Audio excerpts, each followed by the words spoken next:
Hai sahabat TCID, kalian sedang mendengarkan podcast Suara Akademia. Ngobrol seru isu terkini bareng akademisi. Perbincangan mengenai transisi energi sekarang, bukan sekarang aja sih sebenarnya, beberapa waktu yang lalu sampai hari ini juga masih ramai diperbincangkan begitu Sobat TCID.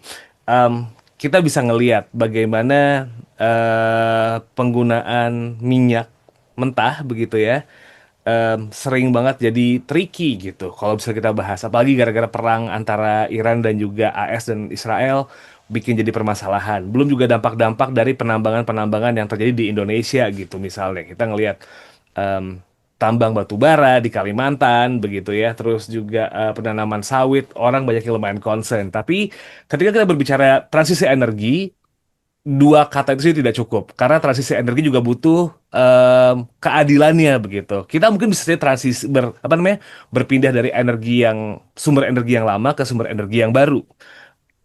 Bisa saja begitu dengan cepat. Tapi ketika kita berpindah sumber, kadang-kadang kita juga harus memperhatikan masyarakat di sekitar yang hidup di sekitar tambang itu sendiri. Dan ini jadi topik yang menarik untuk kita kulik di Suara Akademia kali ini. And for this episode, kita berkolaborasi bareng sama teman-teman Just Transition Indonesia. Dan di episode kali ini kita bakal ngobrol bareng sama Mbak Aidi Halimanjaya sebagai Director dari Just Transition Indonesia. Halo Mbak Aidi, apa kabar Mbak? Halo, ya aku kabarnya baik. Terima kasih Oke. untuk invitation-nya. Oke, nice to know it. Dan juga untuk episode kali ini nggak cuman bareng sama Mbak Aidi aja, kita juga bakal ngobrol bareng sama perwakilan masyarakat di Lingkar Tambang begitu. Beliau tinggal di daerah Kalimantan Timur, tepatnya di Kecamatan Bengalon, Tebangan Lembak begitu ya. Ada Bu Aulia yang sudah bergabung di obrolan kali ini. Halo Bu Aulia, apa kabar? Alhamdulillah baik. Oke, nice to know it. Kaltim aman-aman aja ya Bu ya? Alhamdulillah sih sampai sejauh ini masih aman-aman aja. Nah, oke, nah sudah wait. Tapi kalau misalnya sahabat TCID nih ngerasa bingung begitu sebenarnya sejauh apa sih daerah Tebangan Lembak di daerah Bengalon gitu ya, Kabupaten Kutai Timur, Provinsi Kalimantan Timur, kita ada satu video yang bisa ditonton nih.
Pertanyaan saya pertama sekarang langsung ke Bu Aulia gitu. Ketika kita berbicara mengenai situasi di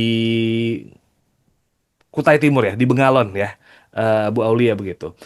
Sebenarnya apakah memang masyarakatnya sudah sebergantung itu sama tambang nih? Karena kan kita kalau berbicara soal Kalimantan Timur, identik banget ya sama tambang begitu, nggak batu bara, nggak juga ya batu bara paling kuat sih begitu. Sebergantung itukah Bu masyarakat sekarang di tempat Ibu tinggal gitu dengan tambang? Iya, jadi memang sangat tergantung sekali sih. Apalagi yang kita yang benar-benar yang di posisi ring satu tambang ya, karena banyak sekali masyarakat lokal yang mulai menggantungkan ekonomi di sektor pertambangan. Mhm. Oke. Artinya memang masyarakat di sana yang tinggal itu mostly bekerja di tambang dong. Udah nggak yang kayak bertani atau apa gitu, Bu Aulia. Kalau untuk saat ini sih memang pure mereka itu hampir 80% itu masyarakat lokalnya, terutama pemuda-pemudanya Mhm. ya di sektor pertambangan sudah banyak yang meninggalkan pertanian untuk saat ini. I see. Tapi sebelum ada tambang gitu, Bu, sebelum mengenal tambang deh, mungkin Bu Auli bisa cerita gitu. Sebenarnya masyarakat di sana tuh sebelumnya ngapain sih kalau boleh tahu? Ada perubahan yang drastis nggak semenjak tambang masuk nih? Iya, jadi ya memang untuk sekitar 10 tahun atau 9 tahun yang lalu tuh mayoritas dari masyarakat Tabanan Lembang itu masih bertani. Mereka Mhm. masih meneruskan dari eh, apa yang kita bilang itu eh, masih bertani ya, maksud Hmm. saya masih bertani beladang, sawah, sawah, padi, padi gunung seperti itu. Tapi untuk yang berapa tahun setelah tambang ini masuk ke Desa Tabangan Lembak, mestinya semakin dekat di wilayah Tabangan Lembak, banyak masyarakat Tabangan Lembak, terutama untuk yang laki-laki mudanya beralih bekerja di pertambangan, meninggalkan pertanian. Oke. Mereka tuh lebih efisien sih kan, lebih menghasilkan lebih banyak uang daripada bertani. Mhm. Jadi alasannya murni karena memang setelah tambang masuk terlihat lebih menjanjikan secara uangnya lebih besar begitu ya, masyarakat banyak yang pindah gitu ya. Ya, Mbak Aulia ya. ya betul. Ha. Oke. Pertanyaan berikutnya adalah soal kalau misalnya diskusi berbicara soal tambang kan banyak orang yang bilang bahwa tambang ini adalah energi yang pada akhirnya nanti bakal habis gitu. Batu bara ini kan kayak suatu saat stoknya bakal nol. Pernah nggak sih ada obrolan di sekitar gitu, Bu Aulia, bahwa suatu saat ini bakal habis loh dan kita udah mulai harus mikir nih buat mencari pekerjaan lain begitu selain di tambang. Ada nggak sih obrolan itu tuh? Sebenarnya kalau obrolan sih dan banyak sekali usaha dari pihak luar sih, termasuk dari dinas, dari bagian pertambangan juga, dan dari pihak-pihak lainnya itu membantu untuk memberikan pelatihan kepada masyarakat Tabangan Lembang untuk bertani. Hmm. Cuma memang kembali lagi ke awalnya lagi karena dari hati mereka, mereka lebih enak, lebih nyaman bekerja di tambang, jadinya ya masih kurang efisiensi. Karena Hmm. kalau kita lihat sendiri kan kalau bertani itu kan butuh usaha, butuh kerja keras dan ketekunan ya. Lain seperti kita bekerja di tambang yang notabene-nya tuh kerjanya tuh lebih nyaman dan uangnya lebih besar. Jadi memang untuk sekarang ini ya ibaratnya itu kurang sekali untuk mereka itu mau bertani. Oke. Jadi memang fokusnya masyarakat udah ada di apa namanya sudah ada di bertambang aja gitu ya. Iya, bertambang aja sekarang ini. Ha. Cuman apakah memang itu tuh hanya ada di apa ya? Hanya ada di upaya pemerintah gitu, Bu Aulia? Apakah masyarakat juga sebenarnya ada mengupayakan? Kayaknya kita nggak bisa selamanya ditambang gitu deh. Ada nggak sih gerakan dari masyarakat sendiri?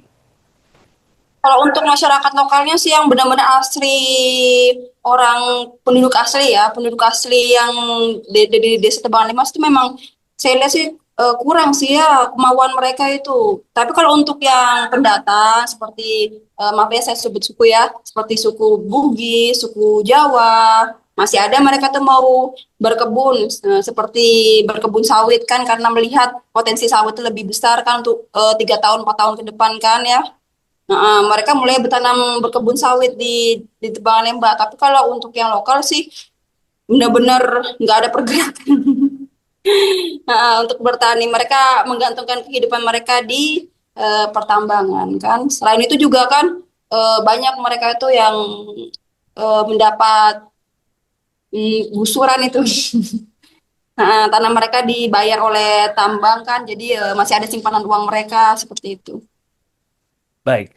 Tapi ada kekhawatiran nggak yang mungkin bisa Bu Aulia tangkap begitu? Ketika misalnya suatu saat nih batu baranya habis begitu. Ada nggak sih kekhawatiran-kekhawatiran yang muncul di masyarakat gitu kayak kita bakal kerja apa lagi ya ke depannya gitu. Hmm. Atau hidup kita bakal gimana ya kalau batu baranya habis gitu.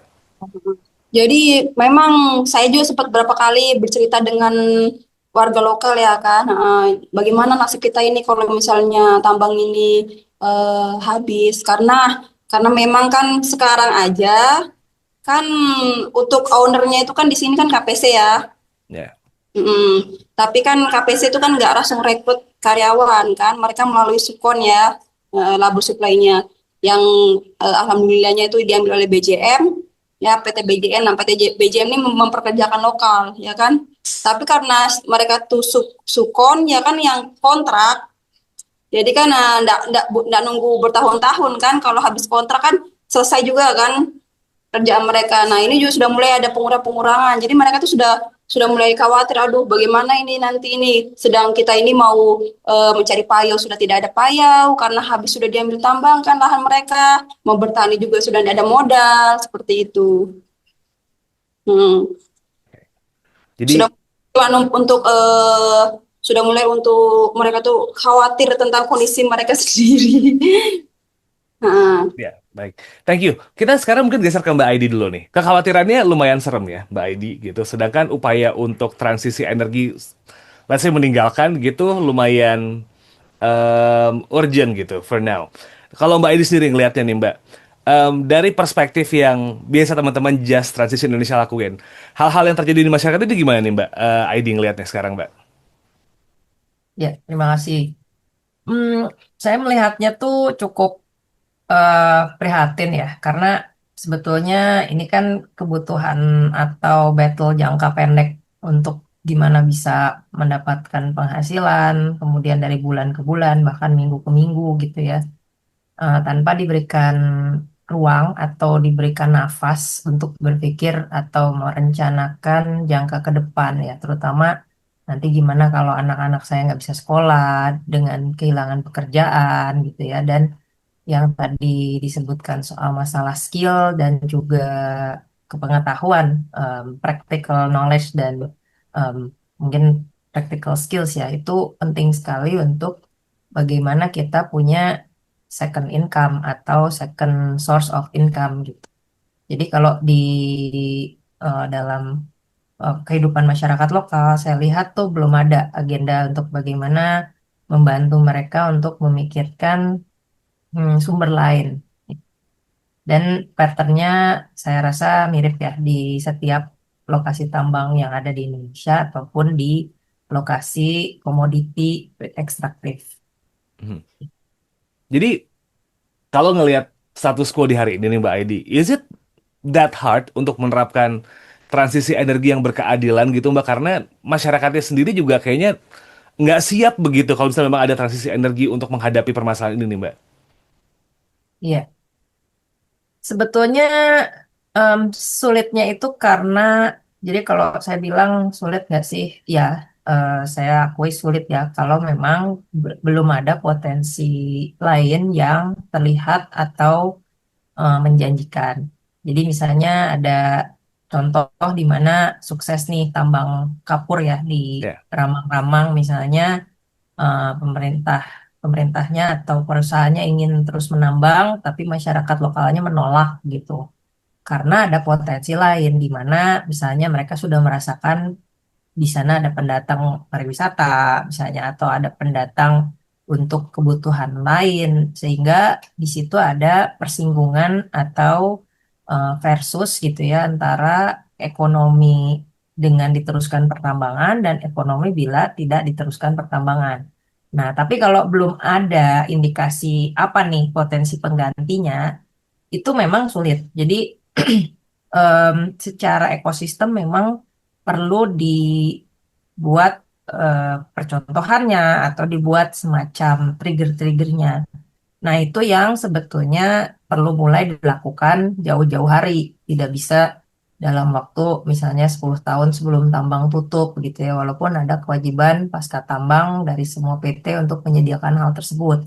Tapi saya lihat praktisnya minim sehingga pada akhirnya banyaknya lebih ke kompensasi ekonomi seperti itu ketimbang membuat ekosistemnya atau membuat macam alternatif ekonominya. I see. Nah, jadi pertanyaan saya berikutnya adalah ketika kita berbicara transisi energi berkeadilan gitu, Mbak Aidi ya. Kadang-kadang kan banyak anggapan orang begitu bahwa yang mendiskusikan ini hanyalah perusahaan tambang yang dianggap mengerti lingkungan sekitar begitu ya dan juga stakeholder begitu, pemerintah begitu. Suara-suara masyarakat kayak yang diceritakan oleh Bu Aulia begini itu tidak tidak sampai biasanya gitu, quote unquote. Sebenarnya suara-suara yang disampaikan atau mungkin opini yang disampaikan oleh Bu Aulia tadi itu in terms of technical itu masuk dalam draft rencana kalau misalnya orang bikin apa ya kayak plan buat transisi energi nasional gitu nggak sih Mbak? Atau kayak nggak sama sekali bahkan? Ya, untuk teknisnya saya mengeneralisir ya, karena saya sendiri tidak terlibat dalam proses audiensinya, tetapi banyaknya untuk metode pengambilan data biasanya sampling, jadi tidak semua em, masyarakat bisa berpartisipasi. Nah, proses sampling ini kadang-kadang juga terbatas pada sumber daya begitu ya. Jadi dipilih hanya beberapa orang dari desa, kemudian biasanya hanya kepala desa atau mungkin perwakilan desa begitu yang diundang ke kota. Tapi untuk melihat sendiri realita di lapangan, biasanya itu check spotnya itu sangat terbatas. Sehingga kalau bisa dibilang apakah representatif, nah di situ ada banyak perdebatan karena ada ada argumen bahwa itu ada power relation, bahwa oh kepala desa mendapatkan keuntungan tertentu gitu ya. Ada juga anggapan-anggapan di mana tuduhan-tuduhan jadinya jatuhnya itu bahwa oh kepala desanya mendapatkan jatah misalnya seperti itu ya. Nah, sebetulnya yang saya lihat itu praktek-praktek audiensinya itu mungkin dalam arti kata sudah ada, tapi ingenuity-nya itu saya masih belum bisa lihat secara general di Indonesia itu bahwa setiap audiens dimulai dengan genuine intention gitu ya untuk mendapatkan masukan. Sehingga suaranya itu, apakah validitas suaranya itu bisa dipertanggungjawabkan, nah itu yang kita belum lihat. Gitu. Mhm. Dan gimana cara buat bisa ngedorong akhirnya suara-suara masyarakat yang tinggal di sekitar yang nggak disampling ini bahkan bisa jadi samplingnya nggak tepat begitu ya atau mungkin miss gitu bisa sampai terdengar nih Mbak Aidi. Karena kan biasanya yang miss-miss ini tuh banyak aja susulannya begitu.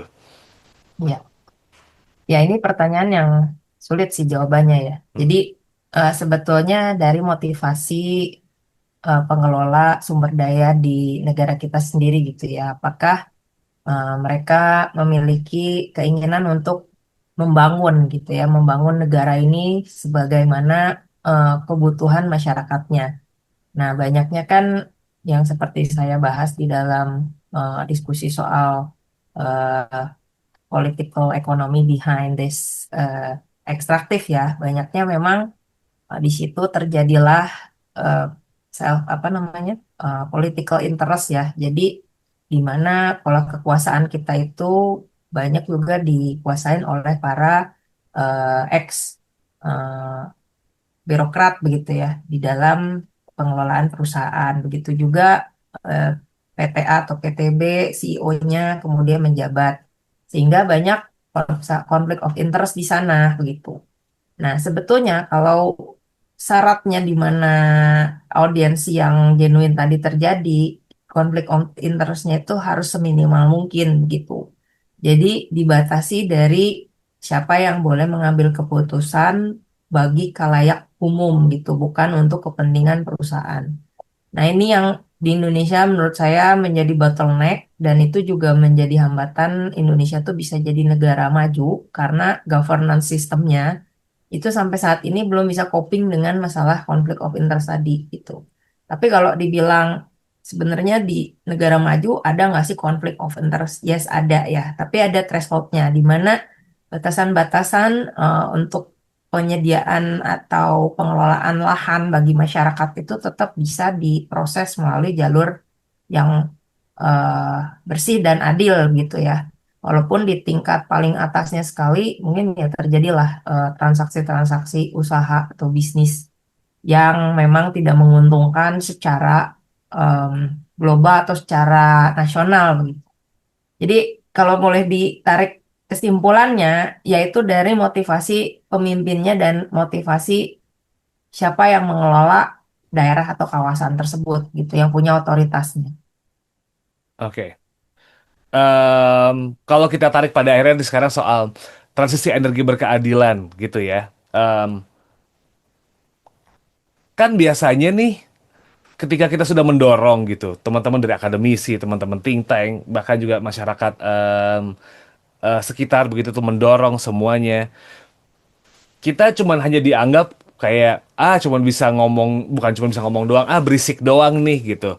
Bahkan kayak pemerintah sudah mencoba untuk melakukan transisi supaya tetap adil begitu ya, melakukan program, tapi ujung-ujungnya selalu dibalikin masyarakatnya aja yang nggak mau step up ketika misalnya tambang yang nggak ada. Itu sering banget kadang-kadang muncul tuh di komen-komentar sosial media begitu, nggak di X, nggak di Instagram, ketika akhirnya masyarakat teriak, selalu ada omongan yang masyarakatnya aja nggak mau pindah begitu. Nah, Mbak Aidi, in ideal situations gitu ya, gimana caranya nih bisa ngekonekin gitu masyarakat, akademisi, teman-teman think tank, dan juga masyarakat sekitar begitu tuh benar-benar bisa bareng-bareng kontribusi sama transisi berkeadilan ini, Mbak. Karena kayaknya so far kalau kita berbicara soal just energy transitions gitu tuh masih kayak punya persepsi masing-masing beda gitu loh, Mbak.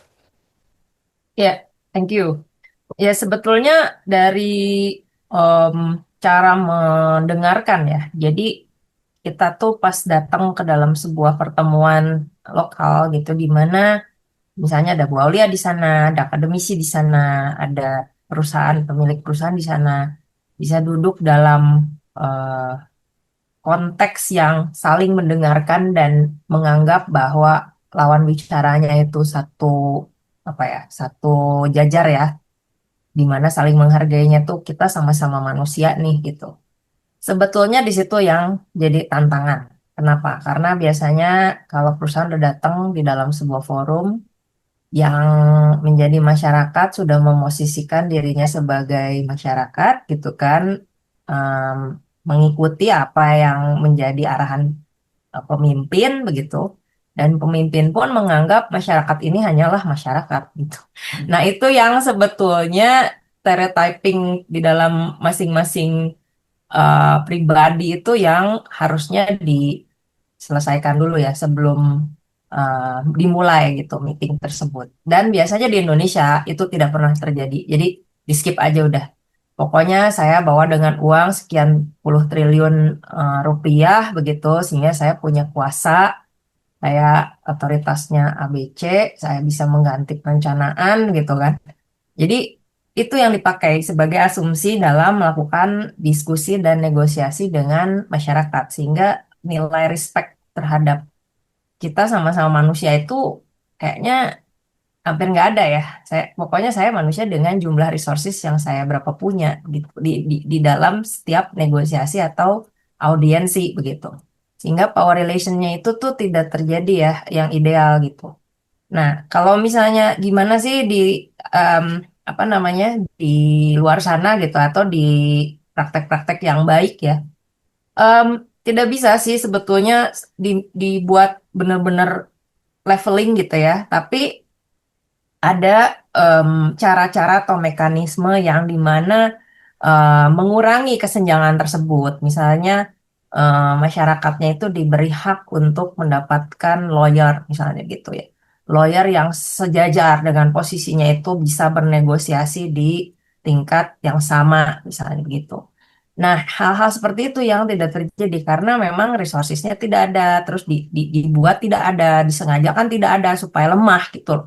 Nah, itu yang kembali ke sebenarnya willingness to be at the human levelnya itu yang menurutku tuh udah sangat-sangat terkorosi ya, sehingga we're talking only objek gitu. Ketika kita ngomong negosiasi itu semua objek aja, objek ekonomi. Ya, Jadi tidak lagi pada human level. gagal di preliminary roundnya gitu nggak sih Mbak Aidi, jadinya kayak sebelum mau negosiasi itu udah levelnya, oh tanah ini tuh ada harganya begitu, bukan ada orang yang punya dijaga, yang perlu dijaga well-beingnya, kurang lebih gitu dong artinya redundant kasus yang udah Ya, ada di mana-mana gitu. iya betul. Jadi memang paradigm ekonomi neoliberalism itu seperti itu. Jadi memang komoditi itu semua dijadikan em, dimonetisasi begitu ya. Tapi melupakan etika-etika dan juga background dalam kenapa sih kita melakukan ini gitu, dan juga em, sebenarnya si prinsip-prinsip ekonominya itu tuh kalau bisa dibilang ini ekonomi kerakyatan atau ini ekonomi yang membumi begitu ya, itu jadi jargon aja. At the end kalau memang seperti itu harusnya kan ya tadi safeguard untuk masyarakat yang lemahnya itu apa misalnya. Ya. Nah itu tidak terlihat kan, yang seperti kita lihat itu malah kebalikannya. So misalnya para pengambil atau penguasa polisi militer misalnya ya, apakah mereka ada di posisi yang ditaruh bersama masyarakat ketika negosiasi? Nah itu kan harusnya mengimbangi gitu ya. Gimana supaya ngimbang gitu power power power di dalam sebuah ruangan itu supaya ketika negosiasi itu sejajar gitu. Nah itu yang nggak terjadi di kita, I see. di Kit- Indonesia. Yep, yep, yep. Bisa ditangkap. Kita mungkin geser sedikit ke Bu Aulia nih, bercerita soal ketidakadilan tadi yang sudah muncul gitu.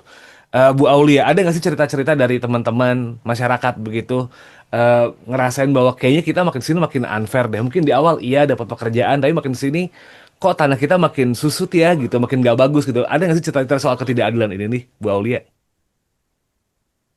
Kalau sebenarnya pribadi sih ya, Ya, kemarin kan sempat tuh kami tuh bersitegang dengan perusahaan sama pemerintah ya karena urusan lahan. Lahan yang diwariskan dari almarhum mertua kami yang dulunya dikelola dan menjadi milik kami. Tapi tiba-tiba tuh statusnya sudah hijau, sudah dibayarkan. Padahal sama sekali tuh kita tidak pernah mengusik tanah itu.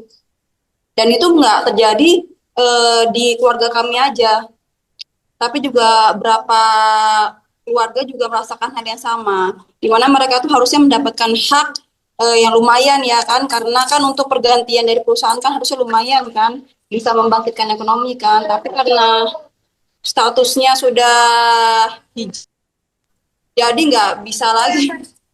Jadi, jadi cuma dapat pergantian yang tali AC aja kemarin itu. oke. Jadi bisa dibilang nih, Bu Aulia, banyak sekali dong permasalahan yang tiba-tiba perusahaan atau mungkin pemerintah ngambil langkah sepihak gitu, sama sekali nggak ngajak ngobrol, sama sekali nggak ngajak diskusi, atau kebijakannya tuh yang benar-benar tiba-tiba masyarakat di sekitar ya udah nih terima aja gitu. Kalau misalnya nggak mau terima ya ya udah mau ngapain lagi, kurang lebih kayak gitu.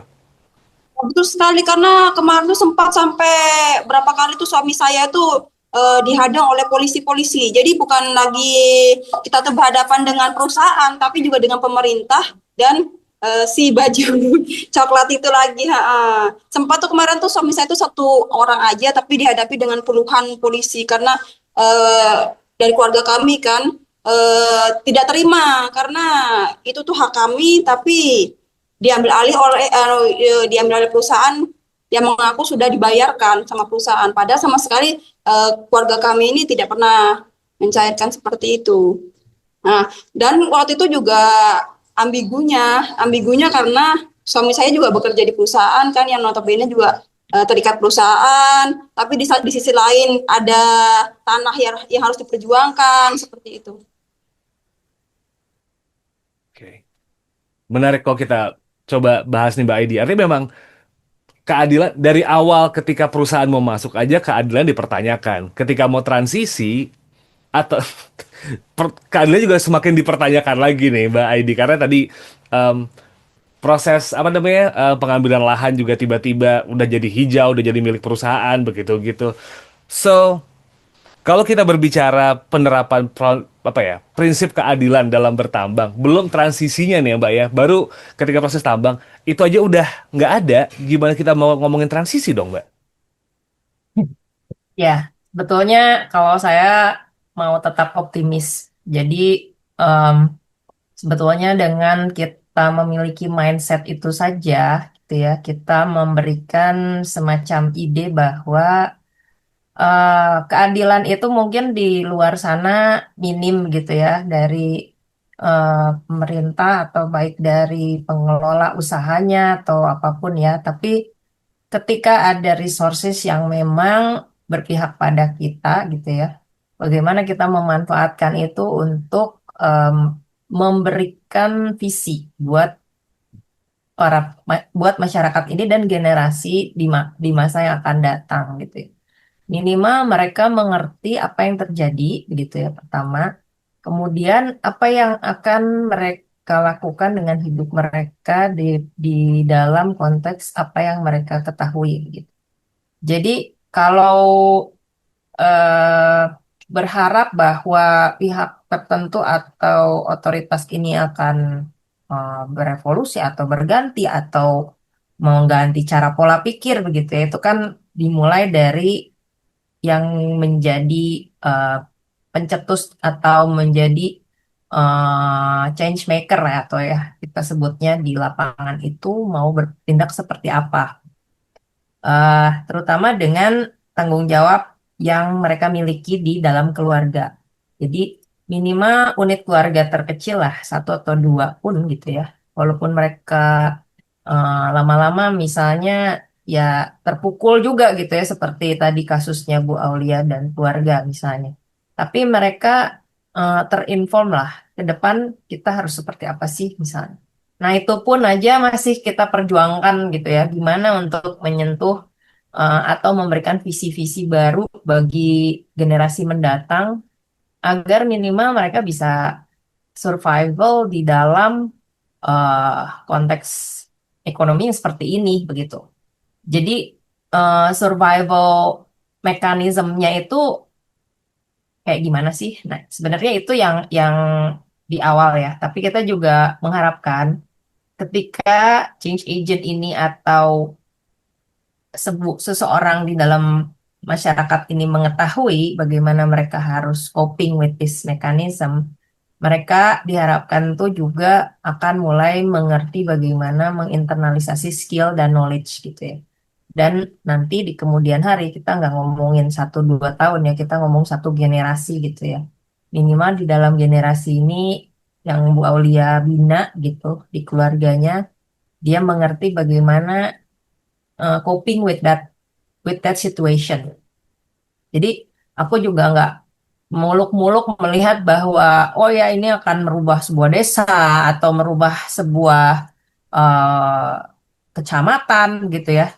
Tapi di mana ada 1 2 orang biasanya eh, memiliki sebuah visi yang cukup tinggi, ya kita nggak tahu ya. Mungkin aja anak Bu Aulia satu saat jadi kepala apa gitu ya, kepala bengalon, we don't know gitu. But with that track record, with that misalnya apa namanya pemahaman bahwa saya datang dari yang seperti apa, saya memiliki mimpi yang seperti apa, itu mudah-mudahan di satu titik membangun sebuah paradigma baru. Jadi kita nggak bisa melihat bahwa seperti shoot and go gitu ya di dalam uh, mekanisme misalnya bantuan humanitarian aid gitu ya, di mana 1 2 tahun ya terus beres-beres pulang gitu ya, nggak kayak gitu sih kalau di transisi keadilan. It's a long shot ya, a very long haul programming dan juga mungkin ke intergenerational, bagaimana kita masuk juga ke anak-anak mudanya memberikan semacam aspirasi gitu ya. Karena dari aspirasi itulah muncul perubahan sih. Nggak notabene karena dari jumlah uang ya, dari berapa bantuan yang masuk, terus subsidi em, sembako berapa gitu ya, tapi dari ide sih, dari ide dan skill. Oke. Nah, kalau pada akhirnya nih, mungkin pertanyaannya udah masuk kayak agak agak terakhir-terakhir nih Mbak Aidi gitu. Kalau prinsip berkeadilan dalam transisi energi ini tuh berjalan dengan baik dan benar ya, sebenarnya output dan juga yang bisa dirasakan sama masyarakat tuh apa sih? Karena kadang-kadang banyak orang mempertanyakan gitu. Oke, transisi energi kan bukan menghindari, kita beralih energi gitu. Jadi energi yang lebih bersih atau yang bisa terbarukan. Tapi proses berkeadilan ini tuh sering jadi pertanyaan buat banyak orang gitu. Emang kalau berkeadilan, is it gonna be better or not gitu? End goalnya apa sih kalau pakai kata tambah-tambah kayak berkeadilan ini tuh? Maybe Mbak ini bisa menjelaskan gitu ke orang yang masih masih bingung sama kata kok ada tambahan berkeadilannya aja gitu, sedangkan transisi energinya aja buat publik tuh udah cukup baik gitu karena susah buat lepas. Iya, ya sebetulnya ini kan utopia statement ya bahwa bisa berkeadilan gitu. Ya saya rasa sih puncak utopianism itu nggak akan tercapai, tapi kita bisa berharap ya. Em, Sebetulnya berkeadilan itu kan aspeknya ada beberapa yang saya sebut mungkin yang umum ya. Berkeadilan itu bisa sifatnya distributif, jadi ekonomi, misalnya kompensasi tadi seperti yang Bu Aulia bilang gitu ya, ada kompensasi terhadap kehilangan lahan misalnya. Itu yang biasa diketahui dan em, apa namanya, yang biasa diminta gitu ya. Kemudian ada juga keadilan partisipatif yang sifatnya itu bagaimana suara dari masyarakat itu bisa eh, representasi gitu ya. Nah, kemudian juga ada keadilan restoratif. Jadi misalnya sudah terjadilah hal-hal yang mungkin di masa lalu kehilangan cara-cara bagaimana melakukan penanaman padi gunung begitu ya. Dan keadilan itu bisa bukan berarti hanya jadi mengembalikan 100% atau mungkin 70%, enggak. Bahkan di titik-titik di mana mendokumentasikan budaya yang hilang aja udah sebuah keadilan gitu. Jadi di mana ini punah nih, oke, tapi kita coba dokumentasikannya, coba kita ingat gitu. Eh, ini kita pernah lakukan, terus kita eh, apa namanya, eh, bilang ke anak cucu gitu ya bahwa ini pernah ada dan gini loh caranya. Maybe in the next, I don't know, 100 years, 200, 1000 ya, nanti dipicking sama AI juga gitu ya untuk jadi sebuah kearifan lokal atau kearifan masa depan ya, itu gimana nanti. Tapi yang pasti ada gitu jejaknya. Itu aja udah sebuah langkah keadilan partisipatif. Jadi terekam jejaknya gitu ya. Kalau sekarang mungkin di dalam dunia digital gitu. Kemudian cara-caranya tersebut tidak hilang. Jadi kalau misalnya mau diulang itu bisa gitu. Walaupun memang lahannya sudah tidak siap gitu ya. Tapi at least kayak orang yang melestarikannya dan ingin melestarikannya itu bisa melakukannya gitu. Di kemudian hari kalau misalnya ada keinginan. Terus juga keadilan intergenerational yang sifatnya itu gimana dengan anak cucunya yang memang sudah tidak lagi mengerti budaya ibu atau kakeknya gitu atau apa neneknya gitu. Nah, bagaimana kehidupan mereka setelah ini nanti ditinggalkan. Nah, itu juga menjadi sebuah bentuk perjuangan di mana ini aplikasinya berbeda-beda dari satu kasus ke kasus lainnya.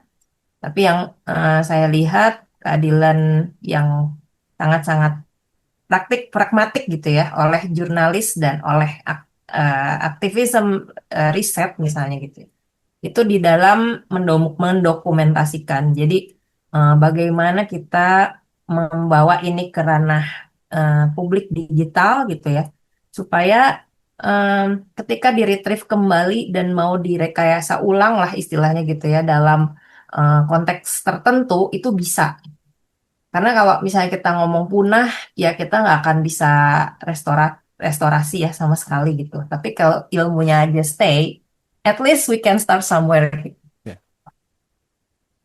menarik, menarik. Nah, mungkin ini jadi pertanyaan terakhir saya ke Bu Aulia dan juga Mbak Aidi nih. Mungkin ke Bu Aulia aja dulu gitu. Em, Pertanyaan terakhir saya nih, keadilan seperti apa nih yang Bu Aulia pengen banget dapatkan atau mungkin sampaikan gitu ya di obrolan kali ini supaya akhirnya kehidupan masyarakat di sekitar tempat tinggal Bu Aulia sekarang tuh masih bisa kejaga meskipun nanti pertambangannya tetap jalan atau mungkin ada transisi energi yang membuat tambangnya stop gitu. Keadilan seperti apa nih yang pengen Bu Aulia sampaikan? Ya, seperti yang disampaikan Bu Aidi ya, saya itu mengharapkan untuk yang masa depan di Setembangan Lembang itu menjadi lebih baik lagi ya. Nah, entah itu ada atau tidak adanya tambang. Hmm. Jadi yang lebih spesifik lagi kan kita tuh melihat satu desa itu tidak hanya satu, dua, tiga masalah aja, tapi kan banyak sekali masalah-masalah yang ada di sebuah desa, apalagi yang tersebut dengan Desa Tebangan Lembak yang notabene-nya itu adalah desa terpencil dan tertinggal, ya. Heeh. Yang pertama itu lebih fokusnya tuh ke suplai listrik, air bersih, kesehatan, semua itu jadi lebih meningkat ya kan. Entah itu ada atau tidak ada tambang karena untuk saat ini tuh di tahun 2026 satu-satunya desa di Bengalon yang tidak ada listrik itu cuma Desa Tebaleng aja. Padahal eh, padahal kita ini ada di ring satu tambang terbesar di Kalimantan Timur ya kan. Kan sangat sayang sekali kan dengan adanya tambang tapi kita masih dengan status desa tertinggal. Berarti kan di situ ada miss ya kan. Seperti itu. Selain itu juga saya mengharapkan itu agar ada lebih banyak perhatian dari pemerintah, dari pihak ketiga untuk pendorongan skill kepada generasi-generasi mudanya di Setembangan Lembang. Karena untuk yang di generasi usia 15 tahun ke atas saja sekarang ini sudah banyak mereka itu yang tidak melanjutkan sekolah seperti itu. Jadi kan kasihan sekali kan untuk berapa tahun kemudian kan berarti kan ini kan tidak ada apa ya tidak ada kemajuan kan kalau dari pendidikannya aja sudah terhenti di situ. Heeh. Baik. Eh, Semoga itu bisa jadi sampaikan ya. And gonna be my last questions tuh ke eh obrolan kali ini gitu ke Mbak Aidi. Gimana nih Mbak? Mungkin obrolan kita lumayan soal just energy transition ini tuh bakal masih panjang begitu ya. Karena kalau kita berbicara proses transisi di Indonesia, it seems like sudah mulai tapi kayaknya masih bakal jadi long long way, ditambah situasi geopolitik sekarang membuat kita kayaknya agak diuntungkan dengan harga batu bara yang naik ya, kayaknya jadi kayak batu bara lagi aja lah gitu. Terus yang main sawit juga kayaknya kita masih punya banyak lahan, kita main sawit aja lah gitu. Maybe ada lagi yang pengen disampaikan Mbak Aidi dengan situasi sekarang begitu, dan mungkin harapannya ke depan melihat situasi kalau kita ngomongin konteksnya just energy transitions nih Mbak Aidi. Iya, thank you. Ya, sebetulnya everybody want to be smart financially kan. Kalau bisa punya second income, third income, fourth income, why not? It's getting better gitu kan. Ya, sebenarnya sama prinsip cara berpikir itu dengan diversifikasi lahan dan diversifikasi income dari lahan yang kita miliki gitu. Jadi kalau semuanya sawit, ketika nanti tiba-tiba terhambat, ya habis gitu kan. Apa namanya? Ekonomi secara nasional kita itu, dan begitu pula batu bara. Jadi sebetulnya walaupun saat ini gitu ya, ketergantungan terhadap batu bara, sawit itu ada, tapi jangan dilupakan yang lain-lainnya gitu. Jadi sebetulnya kayak ketika analoginya itu seperti kalau kita hanya fokus pada em, aktif income aja, tidak ada pasifnya misalnya gitu ya.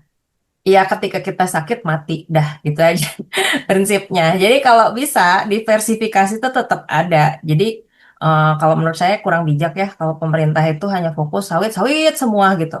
Terus batu bara semua gitu. Jadi eh, tidak ada ketahanan di sana. Kalau mau ngomong resiliensi gitu ya, sebetulnya ketahanan yang paling dasar adalah masyarakatnya mengerti bagaimana coping with different income, different different ways of getting the income. Jadi misalnya masyarakatnya juga nggak hanya bergantung pada satu titik saja gitu. Jadi dia punya skills ini, skills itu begitu. Jadi agile gitu.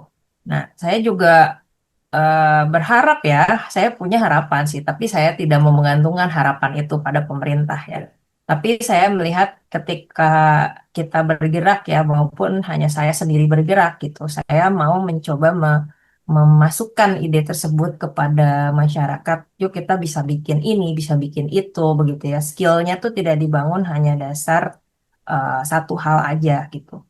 Jadi diversifikasi itu saya lihat juga terjadi pada riset sebelumnya di mana bapaknya mengerjakan batu bara, ibunya mengerjakan apa gitu. Jadi tidak hanya pada satu individu tapi juga pada satu keluarga misalnya. Dan ketika yang satu bergantung pada industri batu bara, yang satu industrinya yang lain lagi misalnya. Nah, itu eh, cara pandang sih ya, karena saya lihat cara pandang inilah yang perlu istilahnya dikampanyekan lah ke berbagai eh, aspek kehidupan bermasyarakat yang saat ini sudah cukup dinamis. Contoh ya, walaupun tidak ada listrik ya, tapi saat ini potensi internet sudah ada misalnya. Diajarkan bagaimana e-commerce misalnya gitu ya. Jadi walaupun belum ya dalam artian supply chain dan lain-lain, tapi bisa mulai skill yang berbasis online misalnya. Yang ketika nanti batu baranya habis, tapi dia punya skill untuk tetap mendapatkan income dari menjual apa di online misalnya, services misalnya. Jadi itu akan tidak hanya tergantung pada geographical location dan juga em, apa namanya apa aja komoditas sekitarnya gitu, tapi juga skill dia sebagai komoditas yang bisa dia manfaatkan gitu ya secara luas. Jadi menurut saya ya akan ada tetap harapan di mana ketika misalnya Just Transition Indonesia mau melakukan sesuatu itu yang akan kita lakukan. Jadi pertama increasing the idea bahwa unit masyarakat, unit keluarga dan unit individu itu bisa melakukan diversifikasi sehingga transisi dan resiliensi itu kalau buat saya satu mata uang, satu apa dua sisi mata uang. Kalau misalnya transisinya tidak resilient itu menurut saya eh, sangat-sangat fragile gitu ya. Eh, Entah lagi ngomong berkeadilan. Jadi berkeadilannya itu attach dengan resiliensi. Ketika dia resilient, dia akan adil untuk diri dia sendiri gitu. Jadi keadilannya itu tidak digantungkan pada siapa gitu. Tidak pada pemerintah, tidak pada perusahaan. Jadi dia berdiri sebagai diri sendiri untuk ini yang adil buat saya. Jadi itu yang konsep yang dimana ngebalikin decolonization of knowledge, decolonial, apa tuh? Coba. Decolonializations. Ya, mendekolonialisasi keadilan ke tingkat individu gitu ya, dan juga knowledge itu bisa diterapkan oleh masing-masing individu tersebut dan juga kelompok unit kelompoknya, baik itu keluarga maupun mungkin apa komunitasnya. Jadi di situ yang saya rasa mindset ya, mindset bahwa oh transisi keadilan itu seperti tadi Bu Olia kan berharap pada X, Y, Z, yes, pada satu titik di mana ketika ya saya mau keadilan itu untuk saya dan untuk keluarga saya mau memperjuangkan keadilan itu dengan ini caranya misalnya. Nah, itu yang berbeda kalau misalnya itu dari orang lain gitu atau dari pihak tertentu sehingga ketika tidak ada pihak tertentunya itu yang bersikap adil dia akan tereliminasi begitu. Jadi pasif sifatnya. Tapi kalau misalnya yang tadi kita mencoba merubah mindset eh, dibalik gitu ya bahwa individu itu yang menentukan ini adil atau enggak buat saya gitu ya. Kalau saya enggak enggak apa enggak bergerak saya tidak adil terhadap diri saya sendiri misalnya. Nah, itu yang akan membawa peta sebagaimanapun rusaknya di sekitar, kita akan mencoba untuk eh, apa namanya apa tidak terkungkung pada kontekstualisasi geografinya itu gitu. Karena ada sesuatu yang mungkin bisa diakses dan dibukakan cara berpikir dan aksesnya tersebut terhadap informasi ya atau terhadap skill tertentu. Nah, itu yang coba diintroduce oleh Just Transition ke semua project atau semua stakeholder yang kita temui gitu. Semoga ya itu menjawab ya, kan kita tidak mau bergantung pada siapapun, kita bergantung pada bahwa kita adalah individu utuh yang bisa berusaha di tengah situasi yang sangat tidak adil ini gitu, untuk adil pada diri kita sendiri. Ya, oke. Em, Semoga sih prinsip berkeadilan dalam transisi energi ini bisa berjalan dan juga masyarakat mungkin yang diwakilin sama Bu Aulia ceritanya di sini bisa mendapatkan keadilan yang memang dicita-citakan gitu ya, jangan sampai ada yang tertinggal gitu, no one left behind dalam proses apapun itu. So ini sudah di ujung dari obrolan kali ini. Terima kasih Mbak Aidi dan juga Bu Aulia buat ngobrol-ngobrol kali ini ya. Sehat-sehat terus. Anyway, sebelum kita tutup episodenya, mungkin Mbak Aidi mau ada update dari teman-teman Just Transition Indonesia gitu. Ada kegiatan apa yang bisa diikuti dalam waktu dekat itu, Mbak? Ya, terima kasih. Ya, aku mau update aja bahwa kita mulai em, ada proyek di Bali dan Banyuwangi gitu ya. Kita juga mau akses bagaimana sih dari unit-unit usaha yang terdampak gitu ya, bukan hanya individu gitu. Bagaimana kita merespon terhadap transisi iklim ya. Jadi bukan cuma transisi energi, bagaimana kita bisa bersikap adil lah buat para eh, local local business owners gitu. Dan tapi juga kita mau mencoba untuk melakukan programmatic development untuk yang tadi ya. Jadi bagaimana kita mendevelop yang champion, program, di mana em, mungkin pemuda-pemuda baik dari Bengalon misalnya atau dari mana yang bisa partisipasi untuk bukan hanya skill building, tapi juga tadi memiliki paradigma di mana saya mau bersikap adil untuk kelompok saya, kelompok kelompok untuk hidup saya sendiri dan juga kelompok di mana saya tinggal misalnya. Jadi dimulai dari diri sendiri. Nah, itu yang mungkin lagi kita usahakan. Oke. Jadi kalau misalnya memang pengen tahu update-nya dari teman-teman di Just Transitions Indonesia, langsung aja bisa cek di sosial media kali ya. Mbak Aidi ya, di justtransition.id ya. Justtransition.id ya. Yep, itu semua langsung bisa dicek di situ. So, that's the end of this episode. Sobat isi ID ya, thank you so much for listening. Semoga bisa ngasih insight baru buat kali ini. Saya Muhammad Syarif signing out. Thank you so much sudah mendengarkan. I'll see you next episode. Wassalamualaikum. Suara Akademia, ngobrol seru isu terkini bareng akademisi.